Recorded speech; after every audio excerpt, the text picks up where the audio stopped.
Hegel.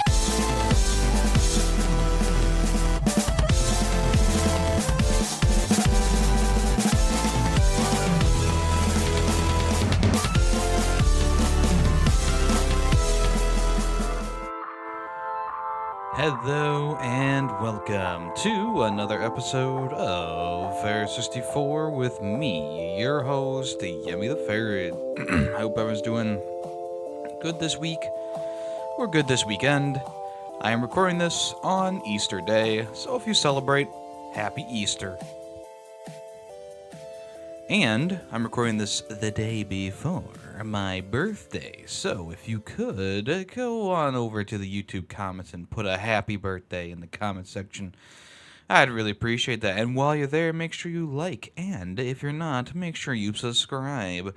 Yes, I'm going to start doing this because apparently liking has become a thing of the past on my channel.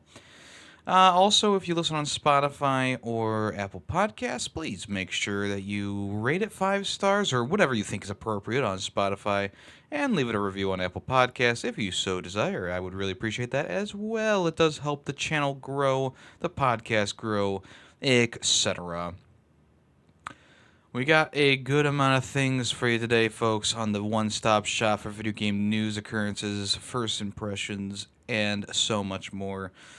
So sit back, relax, and enjoy as we go over the past week's video game occurrences. Let's go ahead and jump right in to the first part of the show, which is what have I been playing this past week? Alright, first up on my list is Pepper Grinder, and I actually finished the game. It's relatively short. For about $15, though, it's kind of what you expect. There's 5 worlds, some bonus levels to unlock as well. Each world has like 5 levels in it, including the bonus level. So, do I think it's overpriced? No, I think it's pretty accurately priced. The problem that I have is that, like, yeah, it's short, and you want more because it does give you like a lot of cool things to play with in the game. There's a gun attachment for the drill. There's a robot that you can control. There's ice, like there's these ice areas that the blocks fall behind you, and there was so much going on. You kind of wanted it to keep building on top of each other, and yeah, unfortunately, just kind of like it kind of was like, hey, I hope you enjoyed that, because there's nothing else after the final boss fight except for going back through the levels maybe and getting all the collectible coins or getting all the little stickers they can put into your book. You get them through gacha machines with the money that you collect. And I know we're starting off, a bit negative, obviously. But I would like to say that the game is really good. Like the game definitely does what it sets out to do. Pepper Grinder, I've been talking about it for a while. It's got the drill mechanics where you go underground and you pop out and you jump and you hit enemies with your drill and all that stuff. It's like a unique take on a 2D platformer. The pixel artwork is great. I love the pixel artwork. I think the sound effects are also really good too. The soundtrack is bopping. There's a lot going for this game, which makes me want to play more. Like, that's the thing. Like, they cut it off a little bit short, in my opinion, leaving you wanting more, which is usually a good thing to make you want more. But usually, like, that's after like a 10-hour game or a 15-hour game. Like, oh, I could really go for like more of that. But you feel satisfied because the rest of the journey was relatively long or whatever. In Pepper Grinder, it's a very satisfying and good game, but it only took me like 2 to 3 hours to beat it. I think it was more like 2 hours really. It was two sittings, so yeah, it must have been 2.5 to 3 hours, which was a bit disappointing, I would say, because you get to that final boss and it's a really good boss fight, but at the same time it's like why is it over now? Like, I don't understand, you know? I was kind of expecting them to, like, maybe you fight this king boss for one time, and then you go into another world, and now he's the new antagonist. Because, the game starts off, your treasure gets stolen. There's, like, this pink-haired drill lady with 2 drills who steals your money. She kind of has, like, a pirate hat on with her little gremlin guys falling behind her. And essentially that's the entire game, is your treasure gets stolen. You follow the trail of coins all throughout the levels, getting your stuff back, and then you end up fighting the big bad guy who has all the money. And she actually joins you at the end of it, which is, it's not really set up too well, but I guess you don't really need too much story in a game like this that's mostly just like, hey, we're just full-blown action here. And I didn't really mark that down as like a complaint for the game, the story just kind of being like, oh, whatever. But it is something to mention, I guess. It didn't really distract me or whatever, but yeah, maybe some more narrative structure there would have been appropriate. The gameplay is pretty smooth. You look at the gameplay from like a trailer perspective, and the drill is going through the sand, kind of like water or whatever. And you're wondering how it's gonna play, and it plays pretty well. I didn't really have any issues with it. Throughout the game, you kind of learn the different ways that you can traverse in the ground. There's obviously like the normal drilling, then there's like a fast drilling when you press A or whatever your controller button is. You get a burst of speed, and there's sections where you need to use a burst of speed to get out of the dirt, but you don't have to do it all the time because the levels are set up to kind of link together without the boost, but you might have to boost sometimes, so they give you some indication with blue arrows. And the blue arrow indication really becomes apparent on the first boss because you gotta boost into the belly of the beast. And if you don't know what the blue arrows mean, then you might be stuck on it for a minute. But I mean, I was watching someone play it on Twitch not too long ago, and they said that the first boss fight was really unintuitive, because they didn't know that the blue arrows meant the boost. And it's very early on that you learn the boost. It's in the first level, and they have like a blue arrow on the dirt that you need the boost out of. So it just naturally clicked for me. So I don't really see where they were coming from, but I mean, everyone's different, so I'm not gonna like really judge them too harshly. I found it to be pretty. I mean, it tells you exactly what you need to do. The blue arrows on the top, and you gotta come down from the top. And sure, it did take me like a minute to figure out exactly what to do, but it wasn't anything that I thought was unintuitive. I just, I thought that it was just a little slick way of hinting at what you needed to do. So, yeah. And most of the boss fights are like that, where you got to kind of figure out exactly how to damage the enemy. The second one, I guess that one's a little bit more straightforward. It's like this lava lizard, I think, and it wasn't really too difficult, but essentially you had to drill down and up into the thing's eyeball, but it could make the rocks below you turn into lava. And the third fight was pretty straightforward as well against the. Well, I don't want to give it all away, but most of the boss fights were pretty self-explanatory. Even like the final boss fight was nothing too crazy. I mean, I enjoyed the fight. Don't get me wrong. But it was mostly just like, hey, hit the head, which is like exactly what you do in like 3 out of 5 other boss fights, But yeah, the drilling feels good. I think the way that you kind of swim around the dirt and pop out and pop into more dirt, and like I said before, there's plenty of little gameplay elements that also go into it, like knocking down doors to open up other paths, going underwater, which is not really fast, but being able to, go underwater and, knock down posts to bring down boats, or I'm sorry, drill into the bottom of boats to bring them down. And there's this whole fun sequence where there's like a big battleship, and you drill into it and it starts sinking as you go up, which is pretty fun. I thought that was a pretty fun concept there. Later on, they do kind of the same thing with houses, where you drill the supports of the houses and they fall, which is pretty cool. There's a gun that you can get in a couple levels where instead of drilling, when you press RT or R2, you will shoot out bullets, and usually you want to keep that thing for the entire level. But it's a pretty fun little thing to use. I thought that it was pretty well designed, all things considered. There was also like this robot that you could take control of. All it can really do is jump, but I thought it was it was pretty fun. It spruced things up towards the end of the game. Um, and each level does have its little gimmicks as well.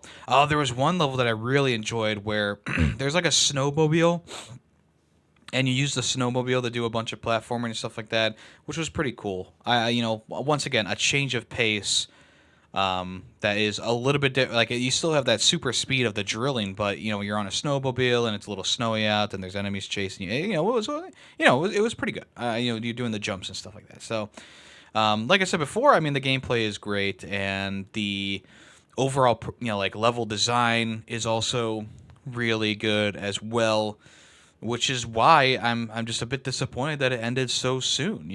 5 levels per world, 5 worlds. I mean, that's only, what, 5, 10, 15, 25 levels to do? That's including the bonus levels? Unless I'm missing something, but yeah, I mean, I don't see any other way to get any more levels unlocked. And I still have to find some golden coins, so maybe there's something stuck behind the golden coins. I don't know. You just use the golden coins to buy like different hairstyles for the character. So she starts out with blue hair, and you can like get black and red, pink, hot pink, green, red and there's a bunch of different hairstyles you can get for her as well. And then there's also keys that you buy with the gold coins to unlock the bonus levels. Then those are 10 per key. And then there's also scrapbook pages that you can put the stickers on. The stickers cost the little gems, like the little golden trinkets that you find. Same thing with the you can actually use a gotcha machine to get extra heart points.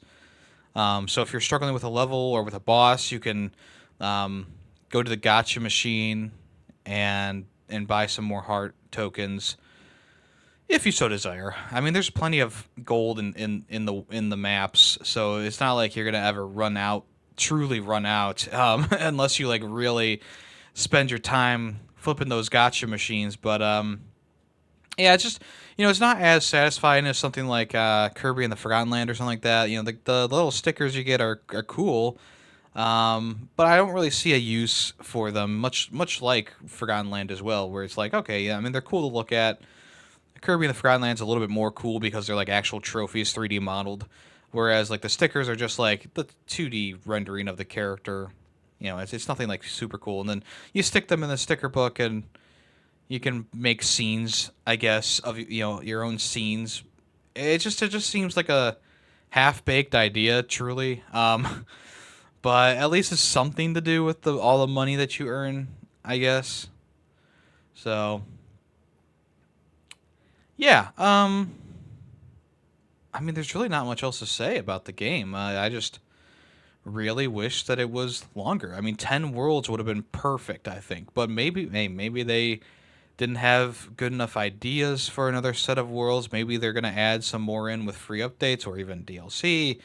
It's hard to say. I think they appropriately priced the game. I understand wanting to wait for a sale if you feel like the game is too short for the $15 price tag, but for me personally, I feel like, I mean, they priced it adequately. if this was coming from any other studio besides from a Devolver Digital published game, they definitely would have put it at like 25 to 30. I'll be honest with y'all.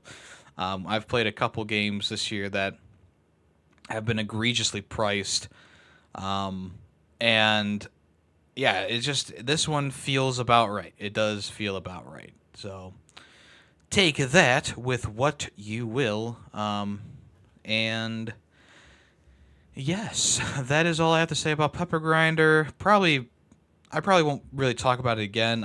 This is one of those games I don't find that there's a lot of replay value in it, other than going back through each level and trying to find the different items that the gold coins that you might have missed. But I mean, other than that, I really don't feel like there's a lot of replay value to these levels. If there was like a level editor or creator, like with a sticker book or something like that, maybe I would say there's a bit of replay value in there somewhere. But for the most part, you go through a level once or twice, and yeah, that's about it. I mean, it's not like anything's going to change throughout each of your playthroughs. So that's another reason why I feel like it could have been a bit longer, just to justify, the fact that it really doesn't have any replay value, just to justify the price tag a little bit more, I guess. But like I said, the price tag is fine the way it is. I'm just complaining a bit more than I probably should be. So all in all, I gave it a 4 out of 5. Yeah, it's probably not going to be one of those games that are going to be popping up on like a top 10 list this year. It's probably going to be one of those like indie gems that people will talk about, but I don't think it's going to have any super lasting power, unfortunately. All right. Also, I started Princess Peach Showtime. I got past like the first area of the game and decided to hold off on continuing until next stream. That's right, I am streaming it. I usually don't stream new games because I like to play them on my own, have my own experiences with them. But this year has been a bit of a different year for me, and I feel like streaming some new games maybe will help out in one way or another to get through some of these games that I want to play and I want to finish. But I just haven't had the willpower on my own. Sometimes so some days you get home from work and you just don't want to play a video game, and that's just a fact of life. You sit on the couch and watch YouTube for 3 hours instead of playing a game for 3 hours. It's just one of those things that happens sometimes. Yeah. So Princess Peach Showtime. Let's get into that. Yeah, I think that it's kind of what you expect going in, right? So far, I will say, because it could change through while I'm playing it, but right, it is kind of what you expect going in. It's Princess Peach, and you change costumes. Well, there's levels based on certain costumes, and you get you find the little sparkles, and you need enough sparkles to open up the boss door, and then you fight the boss with one of said costumes. So the first group of costumes is the cowgirl, the patisserie chef, the sword fighter, and the ninja. And all of them were pretty fun in their own right. I enjoyed the patisserie one. It's a bit basic because it's really just like hold down A or X for 3 seconds while it bakes, or hold down X to spray the toppings on this cake. There really wasn't any like enemies to fight or anything like that. It was just kind of like a cooking mini game almost, not even that in depth. I was hoping for something more like Cooking Mama, I guess, but then again, it's like whatever. The cowgirl one was probably my favorite out of the ones that we did so far, simply because it had the most like. Had action, it had platforming, it had like a auto scroller section while you're riding a horse, which I thought was pretty fun. The boss fight was also pretty cool. Like the boss fight at the end of that, you use like a lasso and throw barrels at the guy. The first one, which was the sword fighter, was okay. it didn't like feel too great. This is one of those Nintendo games that really only needs two buttons: jump and attack, essentially, A and X, and also of course moving around with the joystick. And I was hoping that maybe like, okay, so you can use the dodge move by pressing R2 or pressing Y or whatever. But she just kind of dodges on her own at times, which is just it's kind of goofy in my opinion. And then there is also like jumping the dodge as well, which is how you defeat the first boss of the game. But yeah, that's the thing. It's just kind of awkward to control the sword fighter in some ways, because it's like, okay, why is it dodging this attack but it's not dodging that attack, or is it a random chance kind of thing? It's not really spelled out for you, which I guess it doesn't really need to be, but especially if you're like a kid playing the game, you wouldn't even, yeah, you probably wouldn't even care. But for me playing the game, I just feel like, yeah, maybe we could have added another button here for the dodge move and give it a wide window so it's not like a Souls like. And then the Ninja Peach was pretty fun, I would say. There's some stealth sections in there where you have to dodge like spotlights and enemies holding lights. And then there was also like a platforming section where you're jumping on the walls and running along the wall running, which was pretty cool. And it all ended pretty satisfyingly, I would say, with the boss fight for that world. And then we did the first boss fight against Grape, who is the evil enemy of this game. And it's just kind of one of those, like, why name, I mean, I talked about this before, but I'm going to say it again. Why name the character Grape? It is way too close to another word, and you have to really enunciate it to get the name out, or else it's going to sound like you're saying something else. I understand the inverse of peach, grape. Okay, I get it, but why not name her something else that is the inverse of, inverse of that, like plum. I think that was Lucy had that good idea, plum, or was it Callus? I don't remember who it was, but either way, plum, much better. It starts with P and peach starts with, it doesn't matter. Plum, better name. I just don't like the name grape. I don't like saying that word. I don't like it. It's an awkward word to say in the year of 2024. But the boss fight with her was all right. It was decent. I think so far. So far the game is pretty fun. It's decent. I know I'm a little bit late to the party on this one because I was playing Rise of Ronin so much, and didn't I didn't want to switch games to the Princess Peach Showtime, because comparing the two directly would be a joke, really. But for someone who maybe is a casual player or just plays Switch games or just likes the Mario games in general, it's like I said, it's a kind of what you expect from a game in the Mario universe. It's a bit easy. I'm sure it'll ramp up in difficulty when you beat the boss. Like, a lot of times Mario and Nintendo games in general will actually get more difficult after the credits roll. So the credits will roll and it's like, oh, we beat the game. Like Mario versus Donkey Kong, the remake is a good example where it's like, oh, you beat the game, you got the credits to roll. But Donkey Kong is still out there, and he still is causing trouble. And here's like 6 more worlds of harder levels. And then here's the bonus stages that you can unlock, which are even, which are difficult as well. And then also there's a time attack. And it's like, this is also pretty difficult. So I think that Princess Peach Showtime will kind of go the same route where, getting to the final boss is not going to be too difficult, but the stuff to do after the final boss maybe will ramp things up a bit. But I'll have to wait and see. That's just just me speculating at this point. And I know there's probably people out there who already know, but I don't know, so please don't. No, I don't. It doesn't really matter if you spoil it, really, honestly. Yeah, there's not much else to say about Princess Peach Showtime right now, other than it's decent. As a almost 31-year adult playing the game, is decent. It's fun at times. There's a few things that annoy me, like the simplicity of the controls.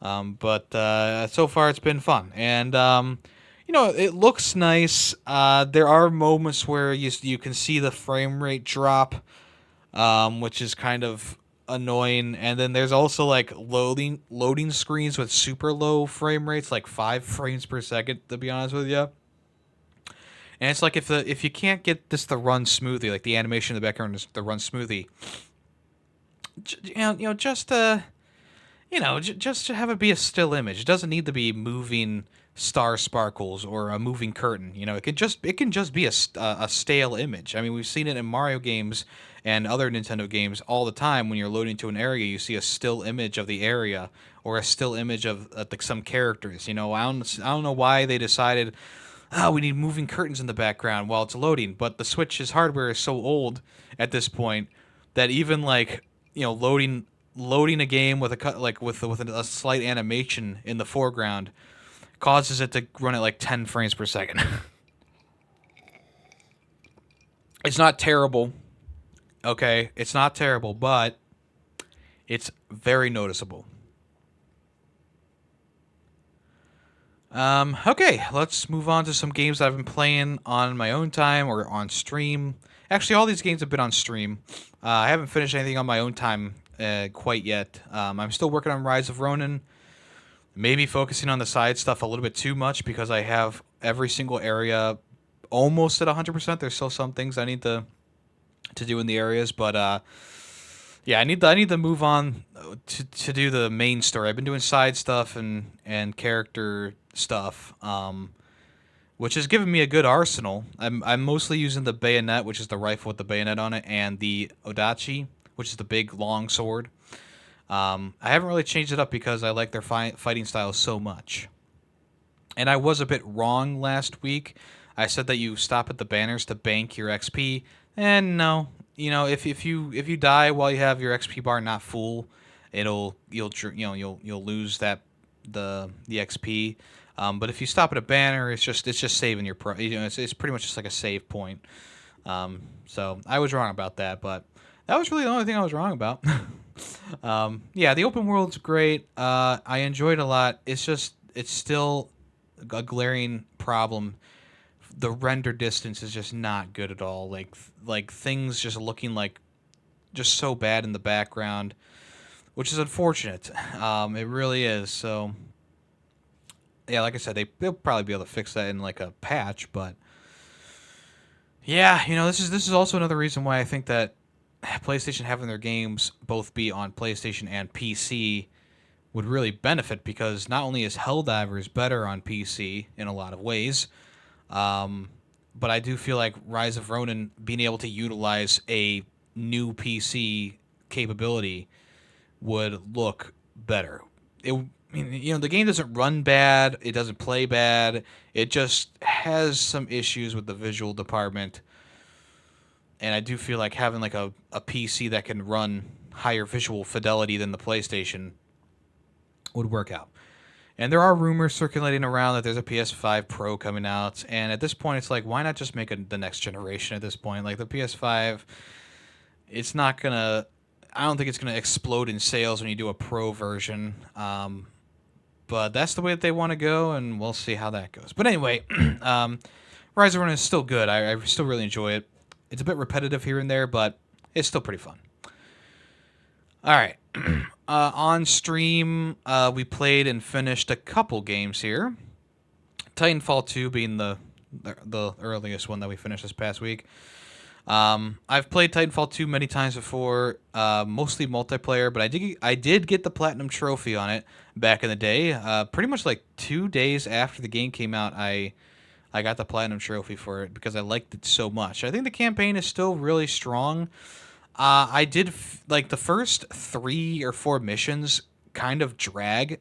It really starts to come together when you go to the time swapping area, like the area before the time swapping mechanic. That's where the game really starts to shine. Like that first couple of missions is really just like bare bones first person, getting you used to the controls of the free running stuff like that. But once you get to that time swapping area, actually no, once you get to the area where they're building the test dummy city or whatever, that's where it really starts to kick off, because that whole section is really fun. You're going across the platforms being built, and then you platform up them, and then you fight on the stuff that was just built, which is it's just really cool. It's a really cool thing. And of course, the time swapping mechanic is huge. People still talk about that to this day, and once again, yeah, it's really cool. You can go back and forth in time. There's different areas in each time era. You can also use it to get a drop on enemies, which is really fun too. Lots of verticality and opportunities available there. After that, there's like the big assault on a flying spaceship or whatever, that's kind of hovering close to the ground. But it's just such a fun mission going through like this spaceship, and you take out the turrets, and then the other pilots join you, and it's really fun playing with them. They have a lot of good banter in there, and after that, there's the assault on the like warhead facility that you gotta take out, and that's a pretty cool mission as well, and then it all ends kind of with like you destroying the bomb or whatever it is, the time sphere. And yeah, it's just a really, I mean, it really takes off on that third mission where you're going through the facility that's building the set that you fight on eventually. And it just kind of builds and keeps going from there. And even though it ends in like a bit of a lackluster place where like you fight this boss that is not really built up, because they need to keep the leader of the mercenaries alive, because he's one of the faction leaders. You can't have a faction leader be dead in the campaign and then show up in the multiplayer. You can't do that. It's still it's a decent boss fight, I guess, but yeah, the ending is very bombastic. Jumping across the different like floating platforms and into the chopper. There's a part where you use the smart gun, which is not. I don't believe they actually put the smart gun into the base of the multiplayer. I think it's like a special weapon you can get that refreshes. But the smart gun is just so fucking fun to use. I could play that level anytime, because the smart gun is just so much fun. I love that fucking thing. It's a cheating weapon, but it's fucking fun to use.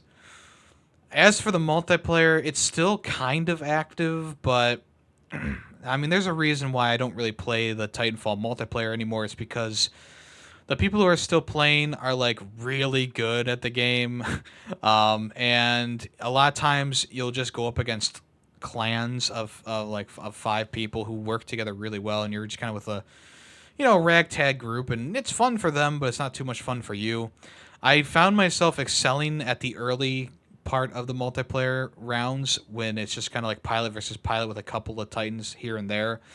And once the Titans start coming in, I feel like I'm either outnumbered or outgunned for no apparent reason other than, I don't know. But the multiplayer was still fun at its core. Like, I would totally play it more if I wanted to, but back in the day I had my fill, I guess you could say, and I'm satisfied with that. And really, this replay wasn't about the multiplayer, it was about the single player, and the single player is still really good. Which is why in the end I'm giving Titanfall 2 an A tier, or like a 4 out of 5, 4.5 out of 5. It's still worthy of being my game of the year, the year that it came out. I just think that there's some things that have aged a little bit differently about the game, and I can't really judge it for the multiplayer at this point because the player base is so low, and like I said, I had my fill back in the day, so I will keep my thoughts on the multiplayer to back in the day when I was just having a blast on it. We also played and finished Later Alligator. This is my first time playing the game. I've had it in my Steam library since like 2020. And it's a game that's it caught my attention very early on. It's a point and click game, and it's got a really fun art style. The world is just it's pretty much the same as regular New York, except there's alligators instead of humans. And the alligators are animated in really fun and colorful ways. The stories that are presented are also really fun. Essentially, you are like some sort of private detective, wink wink, who meets an alligator named Pat who wants you to help him find out what his family is planning. He thinks they're about to, whack him. They think that he thinks that they're out to kill him. So essentially, you go around New York, Alligator, New York, and you talk to various people in his family and friend group. And essentially, it's just a birthday party, right? It's pretty early on. It's just like, yeah, it's a birthday. Well, but Pat is a very, he's very I don't know the right word to say right now. Paranoid. That's the one. He's very paranoid, and you kind of learn about Pat and his antics through his family, and through his family, you also play little mini games. Like there's a pinball mini game, a claw grabbing mini game. There's like a soda mixing one and stuff like that. It's all very fun. Like it's not bare bones at all. The writing is really good and humorous at times.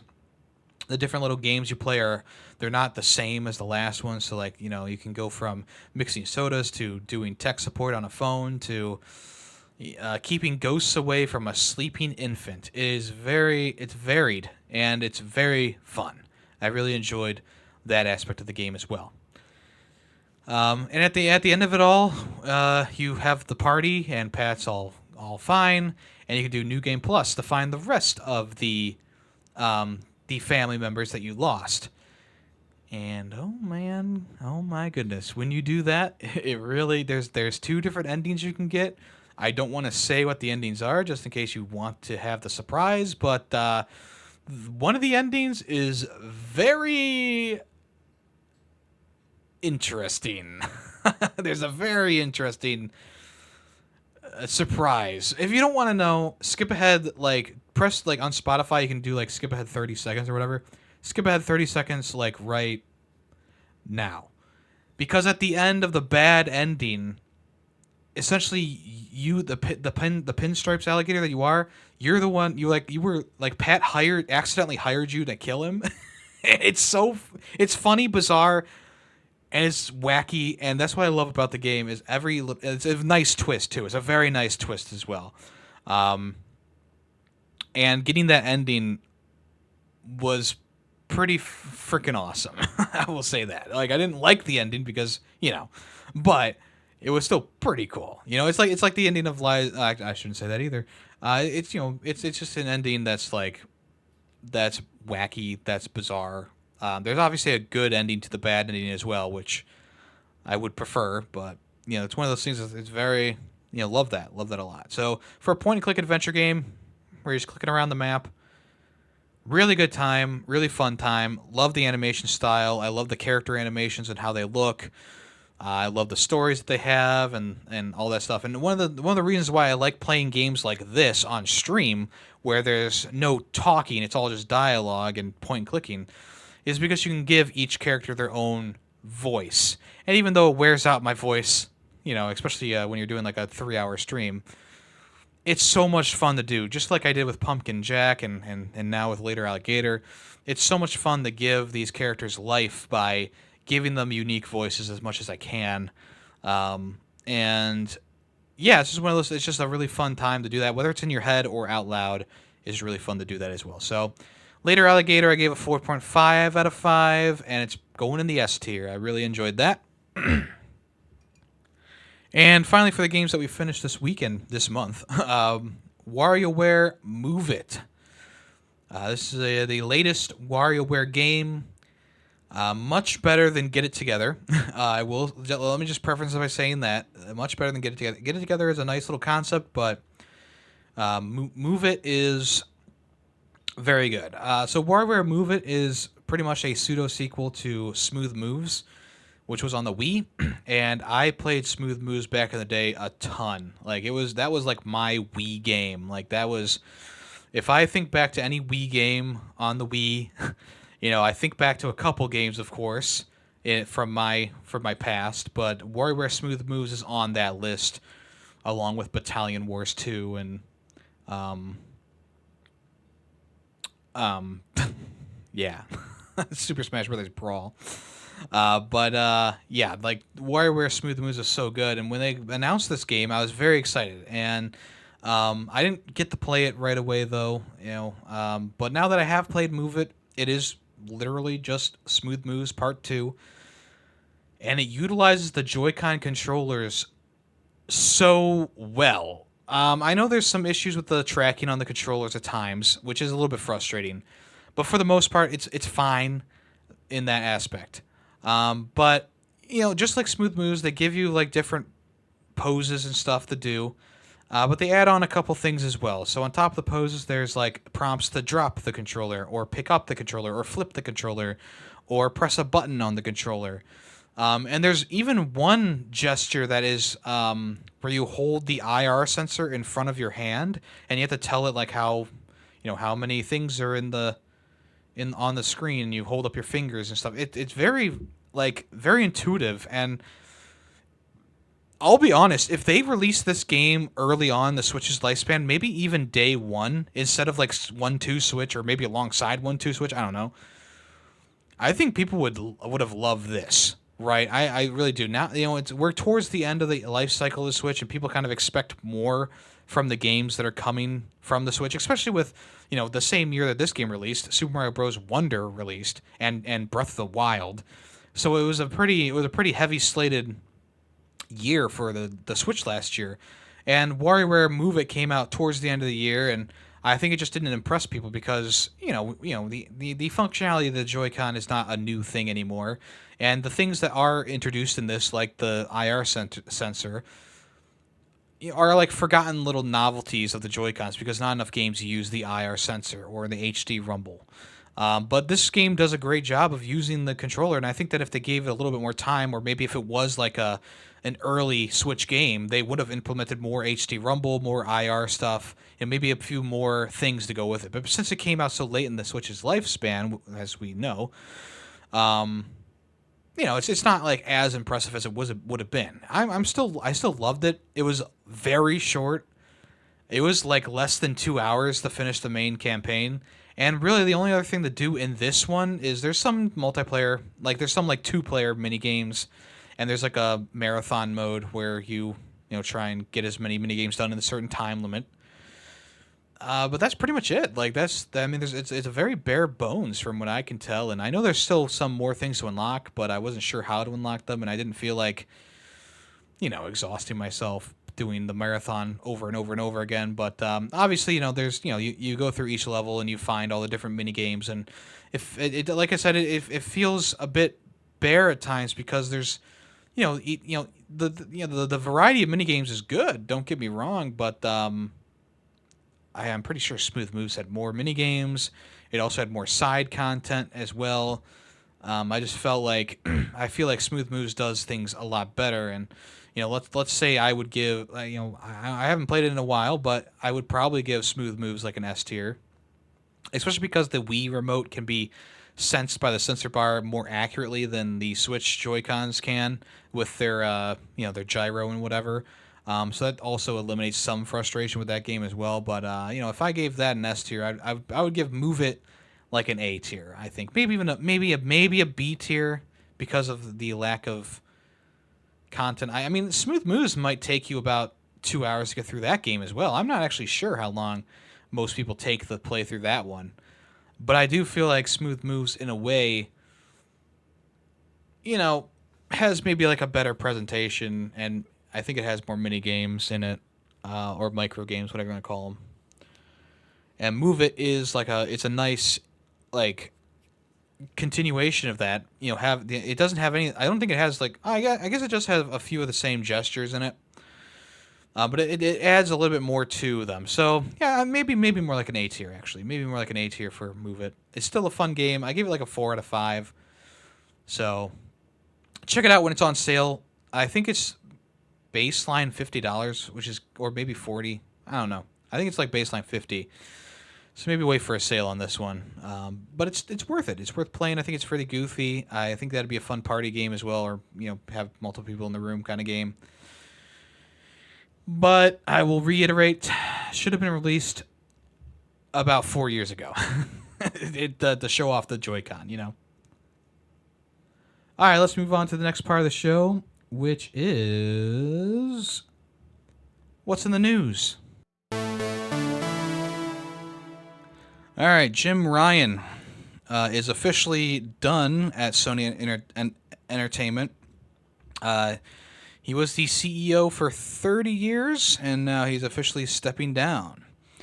Um, he he was.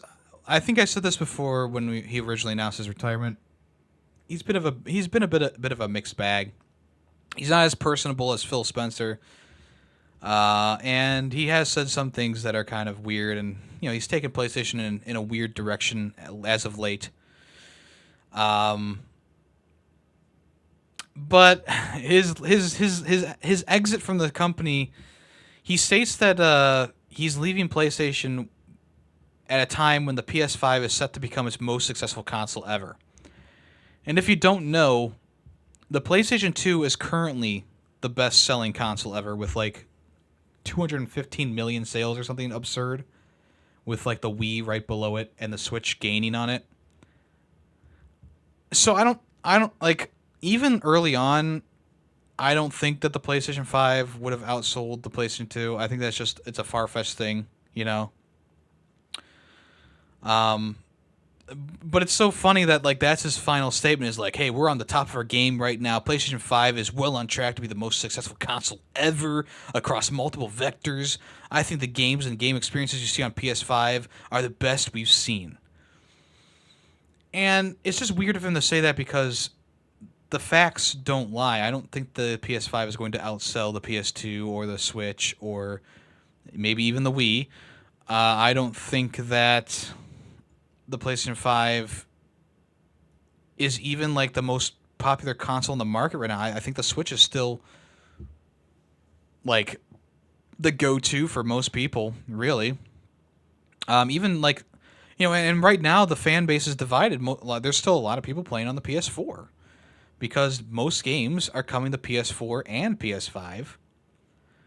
And I said this I think last week, but until PlayStation drops the PS4, is there really a reason to buy the PS5 right now other than a bit of a graphical boost and some games that didn't come to the PS4, like God of War Ragnarok and Ratchet and Clank, and some remakes like The Last of Us Part 1 and Part 2 remaster?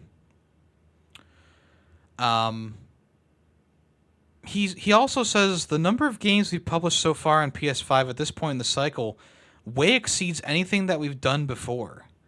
And with all the investment we put into the studios and the acquisitions we've made, that is only going to accelerate and snowball. We're sitting in a position of strength. Which, once again, it's kind of an odd thing to say. And there's probably a nugget of truth in there, for sure. But, yeah, personally, I don't see the PlayStation 5 outselling some of the other big consoles out there, I don't see it being more popular than the Switch or anything like that. I mean, the flop of the PSVR 2 kind of tells you all you need to know about the PS5. The install base for the PS5 is not as big as the PS4. And you release a headset that sells about 2 million units. When you only have the active player base, like look at the sales of the PSVR 1. That was also a bit of a failure as well. And the PS4 sold way more consoles before that PSVR came out. And even though I enjoyed my time with the PSVR, I mean, I don't really want to go back and reset the whole thing up to play a couple games, but the PSVR 1 was also seen as a failure, even though it sold like, I don't even know, like 5 million units or something like that, right? So, yeah, I love PlayStation, but I also love Nintendo, and I enjoy Xbox Game Pass, and I enjoy Steam gaming a lot. When a game comes out and it's not exclusive on PlayStation, I'm more than likely now, more than ever, to buy it on PC. There are still a couple games that, I want to get physically, so I'm not going to buy them on Steam or whatever. Like Pacific Drive, I wanted to get the physical version of that, so I'm getting that on PlayStation. And the same thing for like Helldivers. Instead of getting it on PC, I got it on PlayStation because I wanted it physically. But at this point, it's PC for most games, PlayStation exclusives for PlayStation, or PlayStation published games for PlayStation, and then Xbox Game Pass or Nintendo Switch for Nintendo Switch games. Um, so I don't really agree with most of what he said, and he might just be hyping up whatever. But yeah, it's also a weird time to say all these things when so many people are essentially losing their jobs. Like I said, I don't think that he was the worst CEO ever, but he has done a couple things that have been a bit questionable here and there, and I think the comment about PlayStation 5 is going to be the best selling console of all time is just vindicative of how his tenure as CEO of PlayStation has been. So there you go. On his way out. Thank you for your time. We'll see what happens next in the world of PlayStation. Okay, so Gearbox Entertainment was bought by Embracer Group for some time, and now Take-Two is buying Gearbox Entertainment from Embracer Group for about $460 million. Gearbox Entertainment will operate under this framework of 2K games once again. And it will also publish the games like Borderlands and stuff like that that's coming from 2K. I'm sorry, coming from Gearbox. And also it makes a lot of sense because 2K is led by Randy Pitchford, who is the founder of Gearbox. Gearbox currently has about 6 projects in the work, which there's a sequel to Borderlands 4, which was announced. Apparently, they also have some stuff in the works for some of their, less I guess maybe a few two new IPs. 2 of them actually belong to Borderlands and Homeworld. Interesting enough, we already know what Borderlands is, but they also take with them Risk of Rain, Brothers in Arms, Duke Nukem, and Tiny Tina's Wonderlands. Embracer Group will continue to control Gearbox Publishing San Francisco, though, which will be renamed and will keep the publishing rights to games like Hyper Light Drifter. This whole thing is kind of weird, but yeah, for the longest time I thought that Gearbox was still owned by 2K because when you boot up Borderlands, you see the 2K logo and it does the 2K thing, But I guess Embracer Group bought Gearbox at some point, which I totally forgot about. So there you go. But in bad news, almost a day after Take-Two acquired Gearbox Entertainment from Embracer Group, they laid off a group of employees after the sale. I guess there were some Gearbox employees who were made redundant with the sale. They went on Twitter and posted their stories about, being laid off at Gearbox and whatever. There's about I believe they said it's about 100 employees. Actually, they didn't say anything. So we don't even know how many are exactly were laid off. But there was a couple people who came out on Twitter and posted about them being laid off and other people being laid off, which is crazy. It is crazy to see these companies get bought and then immediately have people drained from the studios. Because being bought by a studio like 2K or even PlayStation or something like that, it used to be like, oh, they have more money, they can keep us on, they can keep us going. And then that little bit of optimism that you have is completely doused because, just like how Xbox continued with the layoffs in the Activision department, this stuff might have been put forward before 2K bought them, but they're not stopping it. So it's like, okay, whatever. So there you go. Speaking of layoffs, Nintendo of America is restructuring their testing department. 100 contractor jobs were reportedly eliminated. Now, some of these people kept their jobs, but a majority of them lost their jobs. Nintendo of America has reorganized its product testing functions to drive greater global integration in game development efforts. The changes will also better align Nintendo of America with inter-regional testing procedures and operations.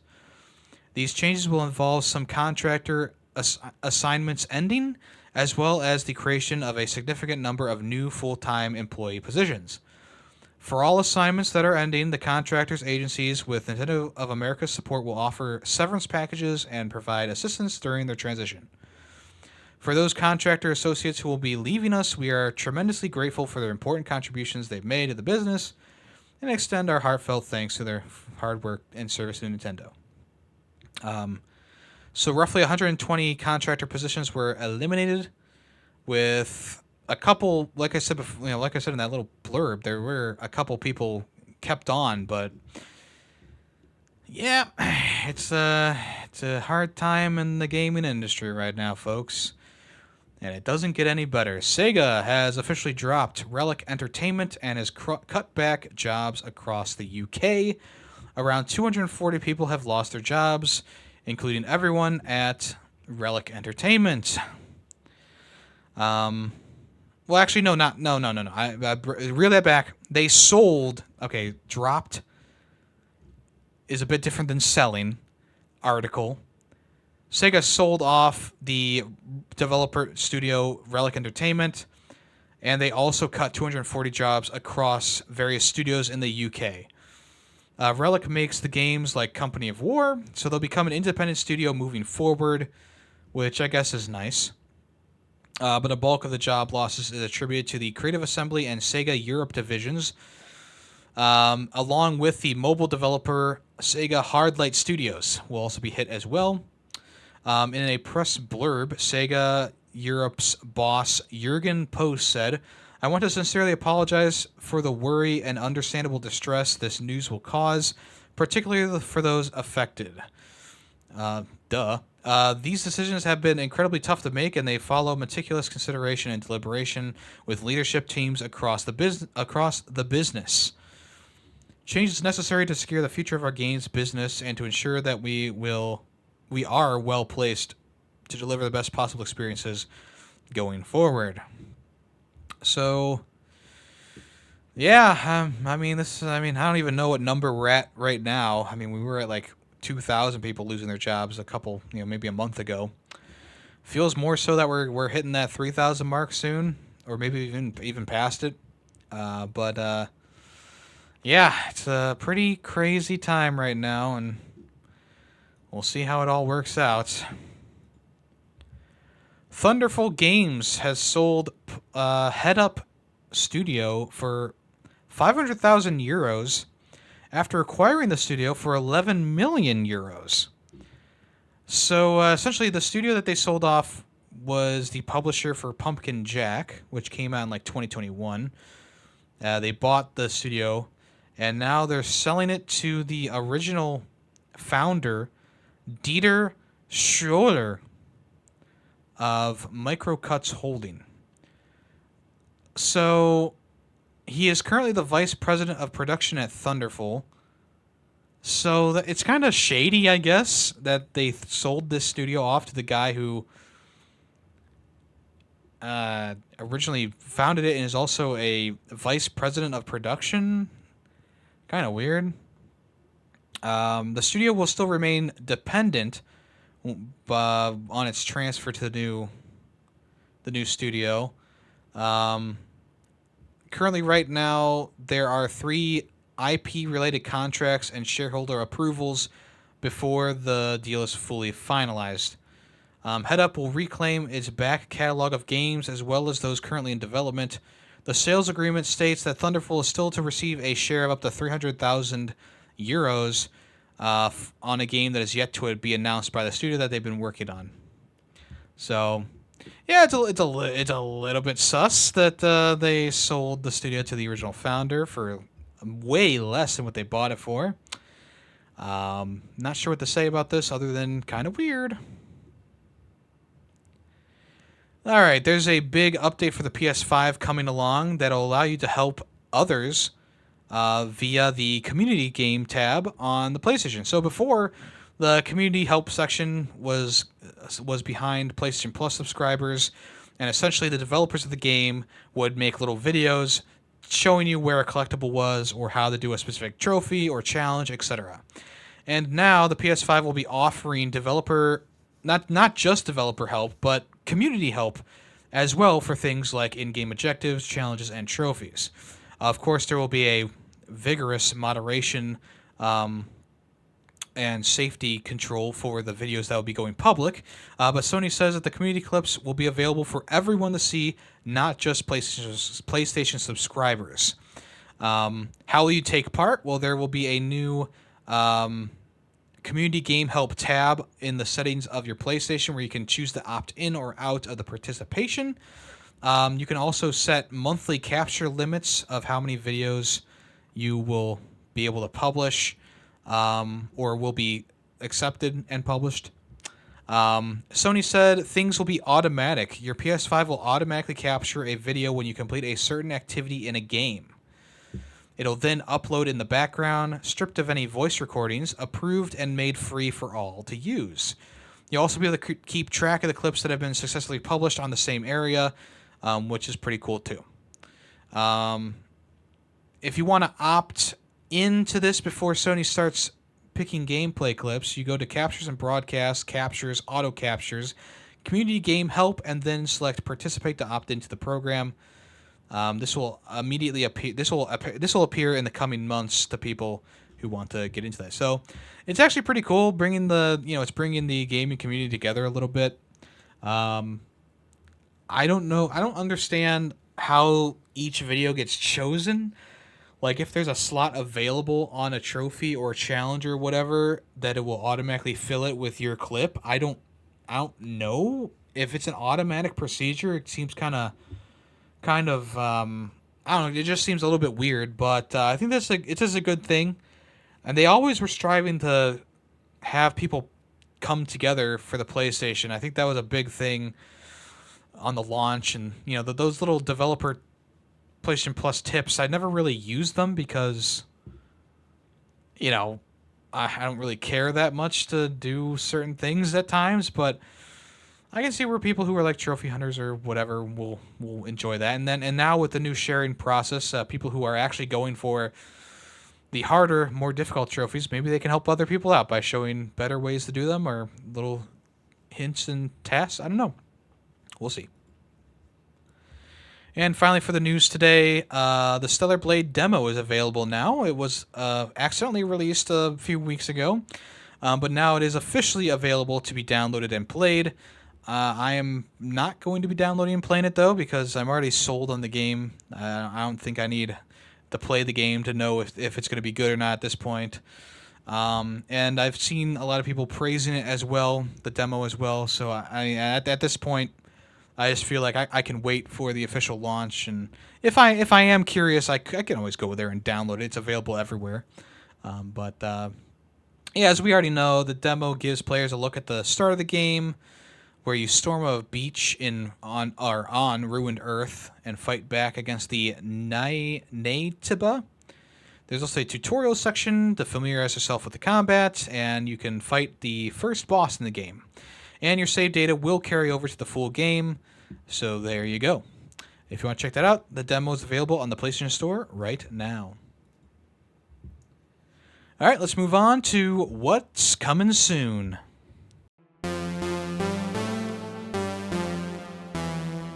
Okay, there's a game called Marvel's Rivals, which will be coming out later this year.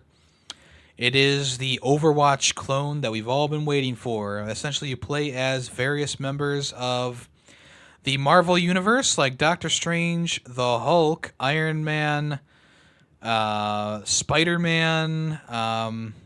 There's a whole bunch of different collection of characters to use, even Loki. And they all have their move sets, right? So, Iron Man is kind of like Farah, I guess. He can fly around and shoot I don't know, his ion blast and stuff like that. There's also a new thing kind of introduced here is you can team up with other people. So if you're Rocket Raccoon and someone is playing as Groot, you can jump on his back and do team up attacks. They didn't show anyone else doing team up attacks, so I don't know if it's just a thing for them or what. Maybe Groot is like an AI controlled and you control Rocket. I don't know. They didn't really go into it too much, but yeah, there are a lot of there's a lot of I mean, it's pretty much every character that you would expect. Like I already said, Iron Man, Hulk, Loki, Black Panther, Luna Snow. There's some that I don't recognize, but a majority of them I recognize, from movies and comic books. So yeah, apparently there's going to be also like I don't know, it's like a little bit of a story behind it. They they made Galactus hot in the game. She's like a white. No, Galactus is like a waifu now. It looks like she's controlling like these dimensional rifts or whatever that bring the characters together to fight. Um, on the exit of the trailer, they showed a couple of characters that they didn't show off in the main game. So I'm guessing these are characters who are going to be added in maybe later, or maybe they're just working on them still and they didn't have gameplay for them. Looks like the Punisher, Storm, Peter Quill, Mantis, and looks like Scarlet Witch could be coming at a later date. So right now, Marvel Rivals is set to launch sometime this year. There is a closed beta, or I'm sorry, alpha, which will begin in May. So if you want to sign up for that, signups are available now on the Marvel Rival website. In the press release, it says Marvel Rivals is an extraordinary third-person hero shooter game infused with the Marvel Universe, showcasing a diverse array of iconic superheroes and imaginative battlegrounds. Each hero wields incredible powers, delivering unexpected twists and exhilarating fun to the battlefield in a blink of an eye. So it's going to be a 6v6 PvP shooter featuring thrilling and fast-paced cooperative gameplay experiences. And like I said, I mean, if you watch the trailer on Marvel Entertainment's YouTube channel right now, it literally just looks like Overwatch, except the art style is a bit cel-shaded, right? At this point, I think that they are actually doing something good here, because there's been a bit of a burnout with the original Overwatch. I mean, Overwatch 2. So they might be picking up the hero shooter at the right place, the right time, or they could be joining a world of we don't like hero shooters anymore, and this might go up and then be brought down. I don't know. But with Marvel being behind it, it's going to do some numbers, at least at the beginning of its lifespan, because Marvel is obviously really popular still, even though they're cutting back on movies and stuff like that. Marvel is still very popular, much like DC is very popular still too. Even if they have their troubles in some different departments here and there, people still love characters like Iron Man and Thor and stuff like that. So I don't think that Marvel games will ever really sell bad or perform poorly, in all honesty. But we'll see. We'll see what happens with Marvel Rivals. Speaking of DC, though, the opposite of Marvel, Joker is officially available in Suicide Squad: Kill the Justice League. Yeah, I'm waiting for the applause. No. Yeah, so this is a free DLC update. You'll be able to play as Elseworld Joker, and essentially, it's. I mean, the trailer kind of speaks for itself. The voice actor behind Joker is not like my favorite interpretation of the character. He doesn't really sound Joker-ish, and I get it. It's an Elseworld Joker. Maybe I don't know. He's obviously different than the one that we saw even in Arkham, the Arkham series. But the thing is, it's a bit more akin to the Joker from the original Suicide Squad movie, the Jared Leto interpretation, which I don't think anyone really enjoys. I mean, I know there's some people who are like, oh, I know there's some people who back it up, but I think for most people, including myself, the Jared Leto Joker is one of the weakest, if not the weakest, performance of the Joker ever. And basing this character kind of off of that version of Joker is a bit strange. I mean, obviously he's different, but the performance feels very similar. Also, one of the weird things is his like his combat and his maneuverability is based around like an umbrella, and I almost wonder if like why didn't they make this character like the Elseworld Penguin or something like that? Why, like, he has an umbrella, he has like moves that come out of the umbrella, he uses the umbrella to glide around, like that's a penguin thing. Why are we using penguin stuff for you know for the Joker? I understand Joker is a more popular character than Penguin, but come on. They also announced some new guns like the Two-Face Infamy set, the Scarecrow Infamy set, the Merlin Infamy, and the Black Manta gun weapon set, or whatever you want to call it. And there will be more as the season progresses. I don't know how many people are actually still playing this game, but the new raid boss is essentially Brainiac with Superman's powers. So if you want to check that out, that's available now. You can play with the Joker and do the new raid boss. I'm just asking why at this point. And I don't really have a concrete answer. I really don't. So there you go. If you want to check that out, it is available for anyone who is still playing that game.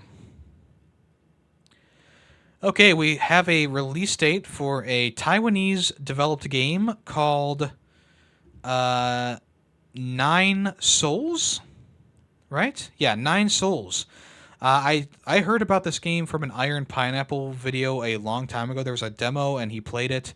It's heavily inspired by Sekiro: Shadows Die Twice, so it's a 2D Souls-like game with posture meters and stuff like that.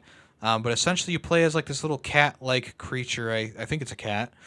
And you fight various enemies, and you do parrying, and you whittle down their health and stuff like that. There's bosses to fight, platforming to do, etc., etc.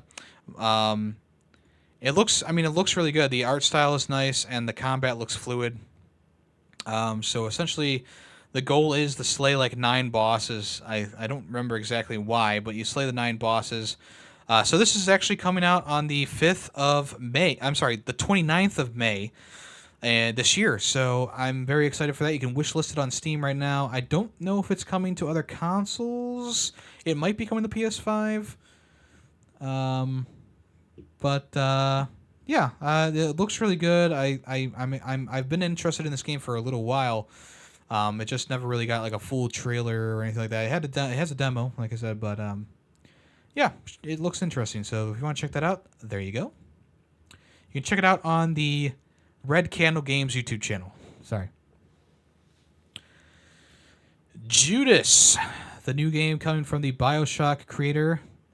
It had a in-depth breakdown of the systems and stuff like that on IGN's YouTube channel.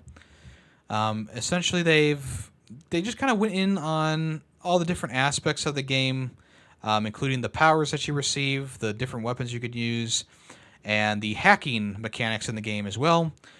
You play as a person being like, I don't know if you're cloned or you're just kind of being remade, because essentially the opening cutscene that they showed is like your hands being like digitally remade, or whatever you want to say, and you kind of get your powers. You have like a freeze ability, a fire ability, an electricity ability, the basics of like a BioShock game. And apparently you are the reason why the whole facility has gone bonkers, I guess. So essentially you're trying to figure out what happened and how to fix it. And along the way, you work with the security systems or the different systems of the AI who runs the place. There's a security guy, a networking woman, and a therapist version of the bot as well, which is kind of interesting. And depending on who you support or whatever will determine the outcome of the campaign at times. which is all very interesting. And then the combat is kind of what you expect. You know, you use powers in your left hand, a gun in your right hand. Sometimes you have like a shotgun, which requires two hands, or a Tommy gun, or whatever you want to call it. The guns look pretty cool, and the abilities look pretty nice. Yeah, I'm interested to see more about this game. Obviously, you know, there's a lot of cool enemy design in there. Like there's this dentist droid that uses the drill to try and kill you. There's these little like fire brigade robots who kind of look like miniature fire trucks. There's like this horse that has like a shotgun. um, and they also showed off that the transportation method for the game is a giant Clifford the Red Dog type like robotic creature that you get into and you walk around the facility. So that's also interesting, I guess you could say. I don't know if there's a release date for this one just yet, to be announced. So it'll probably be coming soon at this point, seeing as they're showing off more and more about the game. But yeah, they also wanted to make sure to let you know, like, this isn't BioShock. It's something different, even though it seems very similar. They kept reiterating that throughout the entire like interview on the YouTube video. But yeah, you know, I mean, it looks like BioShock. It seems to play like BioShock, but it's not BioShock. Maybe they mean like it's not associated with the BioShock universe. It is its own thing adjacent to BioShock. Maybe that's what they meant. But anyway, looks pretty cool. Check that out if you want to. Asphalt Legends Unite is coming to pretty much all platforms for free, July of 2024. No official day, but just a time period there, July 2024.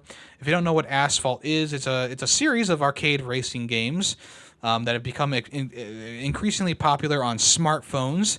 The new version of the game is a free-to-play version, and it'll be coming to PS5, PS4, Xbox, Switch, and Steam in the form of Asphalt Legends Unite, which will be released on the 17th of July. I apologize, the 17th of July.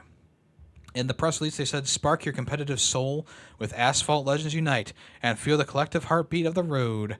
Join forces with other players to speed through intense arcade races, perform jaw-dropping stunts, and charge towards victory while driving the finest hypercars."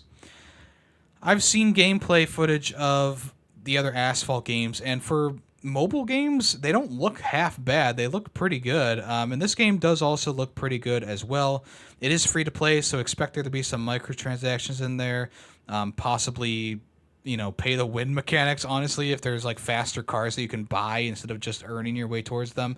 Keep that in mind, but we'll wait to hear more about it in the future. As of right now, all we know is that there will be multiplayer for up to 8 people with local split screen for 4 people, as well as 250 licensed vehicles, racing clubs, and 120 frames per second if your TV can handle it. So there you go. Asphalt Legends Unite? Yes, Unite. Okay, it's been a couple years. Actually, it's been like 4 years since Predator Hunting Grounds was released. This was a PlayStation and Epic Store exclusive for a while. It was an asymmetrical horror game where one person plays as the Predator and the other people play as the Marines trying to survive against the Predator. I remember this game had a free open like beta before the game came out, and that's all I needed to know that I was not going to enjoy the game. It eventually was free on Epic Store, so I played a little bit more, and I didn't vibe with it at all. And now it's officially coming to Xbox and Xbox Series X and S.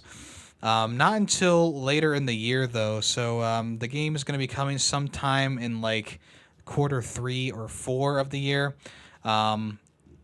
Which I don't know if this is gonna I don't know if it's gonna have cross play or whatever, but I feel like Predator Hunting Grounds, I don't think it has a big player base, and maybe they're hoping that the Xbox community will boost it a little bit. I'm not sure. The game was announced to be coming to Xbox with various gameplay improvements and more DLC to be added within the next year or so. It was originally published by Sony, but the rights for the game are now back in the hands of 20th Century Games and Ilphonic, so they're doing what they need to do. It wasn't reviewed very well. I remember that, and I also remember playing it, and it just didn't feel that great as either the Predator or the Marines, which is a shame. So yeah. If you want to check that out, it's coming sometime later this year. Nintendo is expanding its Switch Online service with another Game Boy Advance game called F-Zero Maximum Velocity. This will be available. It's actually available right now. It came out on March 29th. If F-Zero 100 wasn't your thing, maybe playing an official F-Zero game will be your thing. This is actually pretty crazy because the F-Zero series has kind of been shunned by Nintendo since the GameCube era. I mean, it's shown up in a few mini ways here or there, but we just got that F-Zero 100 last year, and now we're getting a F-Zero Legacy game. Maybe something's brewing for the F-Zero fans out there. Maybe. If you want to check it out, it's available to people who own the expansion pack version of the Nintendo Switch Online service. It is available right now if you want to check it out. Also, the Stanley Parable Ultra Deluxe Edition is getting a physical release on Switch and PlayStation 4. This is coming from IM8-bit. I'm sorry, PlayStation 5 and Switch. This is coming from IM8-bit. Pre-orders will be available, actually available right now. The official release will be coming to retailers on July 19th. So the Stanley Parable is obviously one of those classic games. People really love it from 2013. If you haven't played the Stanley Parable, it's a first-person, like, narrative-structured puzzle game where you pretty much have someone narrating your life and telling you what to do, and you can choose to follow their orders or to do your own thing. The Ultra Deluxe version came with some extra stuff, if I don't recall, and it was also like a remaster of the game as well. If you get the retail edition, which will be available July 19th, it'll include 4 art cards, which will feature imagery from the game. If you get the collector's edition, that won't be available until quarter 3. It'll include the Stanley Parable Bucket Reassurance Manual, the official Stanley Parable Ultra Deluxe merchandise stickers, a 5-inch PVC Stanley figurine, also called Figlies. Okay, but essentially it's like a figure of the Stanley character. It'll include a soundtrack download, exclusive cover art for the collector's version of the game, art done by Fatih Ozturk, and all versions of the game will be region free. So there you go. You can pre-order the collector's edition, but I guess the retail version is just going to be in stores. So you can't pre-order the regular version, but you can pre-order the collector's edition from IM8-bit if you so desire, which, not too bad. Not too bad at all. Here are the PlayStation Plus games coming for April. These will be available on the first Tuesday of April, which is the 2nd of April. They are Skull, the Hero Slayer for the PS4, Minecraft Legends for both PS4 and PS5, and Immortals of Avium for the PS5 exclusively. This is a interesting mix of games. Skull, the Hero Slayer is, I believe, a Metroidvania, where you play as like this Skull character who can acquire the skills of enemies that he fights, if I'm not mistaken.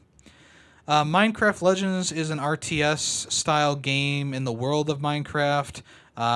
You essentially build up your forces and command them and attack with them. Kind of reminded me of that rat game that came out a while ago, where it was like an RTS game in the same vein of things. I forget the name of it right now. I kind of want to play that again. Not Tales of Iron. I don't remember what it is right now. Sorry. I'm sure someone knows what I'm talking about. And then Immortals of Avium is a first-person magic shooter, boomer shooter kind of game. I thought it was decent, but I didn't get very far in it. I think I got like 3 hours in, and I was kind of over it, which is unfortunate because I paid full price for it. Which is why this year I'm trying to be better with my money, okay? Not making stupid decisions like that, not being pressured into buying a game because one person said that it was a pretty fun experience, and just feeling the FOMO come in. I'm being better with my money. But yeah, it's actually a decent month. I mean, Immortals of Avium, say what you want, it's a pretty beefy game. Minecraft Legends is a pretty popular IP. and Skull the Hero Slayer is a nice Metroidvania. So it's not a bad month, but I think that people are gonna look down on it because of Immortals of Avium. And then here are the 3 Xbox Game Pass games available right now. They just came out on the 28th of March. We have Diablo 4, which is the first Activision Blizzard game to come to the service. Hot Wheels Unleashed 2, which I've been waiting to play that one, so I'll definitely be checking that one out. And then another game called Open Roads is available right now as well. This is like a point-and-click game that came out last year, I'm pretty sure. Or maybe it just came out this year. Open Roads came out... Oh, it came out February 22nd, 2024. So I think I'll definitely be checking this one out. It looks like it's got a pretty nice art style to it, and it might have a pretty decent story as well. We'll have to wait and see. But yeah, right now that is it for that. And that is it for today, folks. Let's go ahead and finish this off with everyone's favorite section. What's that song? If you know the song name and the game that it's from, either type it in the comments below on YouTube, and I will give you a heart and a congratulations if you get it correct, or put it into the Discord server in the Fair64 section, and I will give you a super reaction, and it'll be very, very impressive. So let's go ahead and check out what today's song is right now.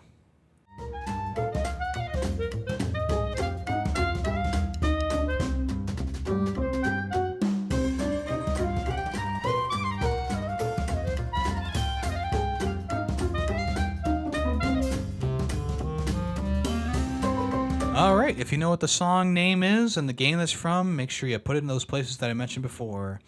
Thank you so much for listening to this episode of the Fair64 podcast. As you know, this comes out weekly, and I try to get it out weekly. So there will be another episode next week, and don't forget to leave a like and subscribe if you haven't already to the YouTube channel, or follow on Spotify or other podcast platforms. I try to get it on every platform that I can. If you could leave reviews on those websites as well, I would be very much appreciative of that. I've been told that it really does help with discoverability, so thank you to everyone who's been listening and or doing those things for me. It's always appreciated. Also, I do another podcast called Film Freaks with a Z, where we talk about movies. The latest episode is about planes, trains, and automobiles. The next episode is going to be about Bill and Ted's Excellent Adventure, if you want to check that out. Also, the Ferret Cafe podcast is every other Thursday, recorded live on Twitch. And I also live stream on Twitch Monday, Tuesday, Thursday, and Saturdays, if you want to check me out there. Other than that, I'm just at Yemmy the Ferret on every other platform, whether it be X, Threads, YouTube, etc. I also have the Yemmy the Ferret VODs channel, where you can go back and watch old live streams if you want to. Thank you so much, everyone. I'm Yemmy the Ferret, and I'm out of here. Have a good rest of your week. Have a nice Easter, and I'll talk at you next week. Bye-bye.